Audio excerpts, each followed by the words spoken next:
नव्या पुलासाठी पैसे मंजूर मात्र वापरलेच नाही। 8 कोटींऐवजी 80,000 उल्लेख असलेल्या पत्रावर रवींद्र चव्हाणांची सही। राऊतांचा आरोप तर अजित पवारांचं तत्कालीन मुख्यमंत्र्यांवर गुन्हा दाखल करण्याचीही मागणी। सरकार बाधित नागरिकांच्या पाठीशी खंबीर उभं, पण मुळात हा प्रसंग का येतो? पूल धोकादायक होता तर तिथे पूर्ण प्रवेशबंदी का झाली नाही? लोकांनीही उत्साहाला या ठिकाणी थोडा आवर घालायला हवा। राज ठाकरेंचं ट्विट।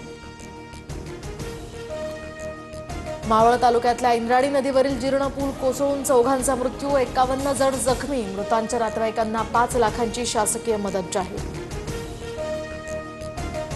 राजकोट किल्ल्यावरील चबुतरा परिसर एका महिन्यात खचला। मालवणच्या आमदारानं समुद्रात उडी मारून प्रायश्चित्त करावं। प्रत्येक ठिकाणी रवींद्र चव्हाणांचंच नाव येत आहे। संजय राऊतांची टीका। चिंधी चोर मिंधे भाजपसोबत गेला। मिंधे स्वतःला मोदींचा घरगडी म्हणतो। घरगड्याची संपत्ती मालकापेक्षा जास्त। उद्धव ठाकरेंची बैठकीत शिंदे आणि भाजपवर टीका। मुख्यमंत्री राज ठाकरेंना भेटले असं बोलून गैरसमज पसरवू नका, आशिष शेलार यांची प्रतिक्रिया। तर अधिकृत भेटण्याची जागा शासकीय बंगला, गोपनीय बैठका या हॉटेलमध्येच होतात, राऊतांची प्रतिक्रिया। पश्चिम महाराष्ट्राला जोडणाऱ्या करूळ घाटामध्ये दरड कोसळली तर मातीचा ढिगारा आणि दरड रस्त्यावर आल्यामुळे सिंधुदुर्गातनं कोल्हापूरकडे जाणारी वाहतूक ठप्प। कोल्हापुरातील पंचगंगा नदीवरचा राजाराम बंधारा पुन्हा पाण्याखाली, बंधाऱ्यावरील वाहतूक बंद। पावसामुळे पंचगंगा नदीच्या पाणी पातळीत वाढ।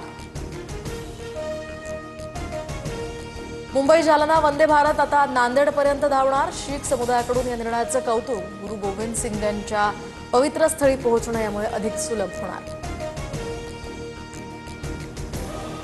सोलापूरला आठवड्यातनं 2 वेळा पाणी पुरवठा होणार। उजनी धरण ते सोलापूर समांतर जलवाहिनीचं काम आता पूर्ण।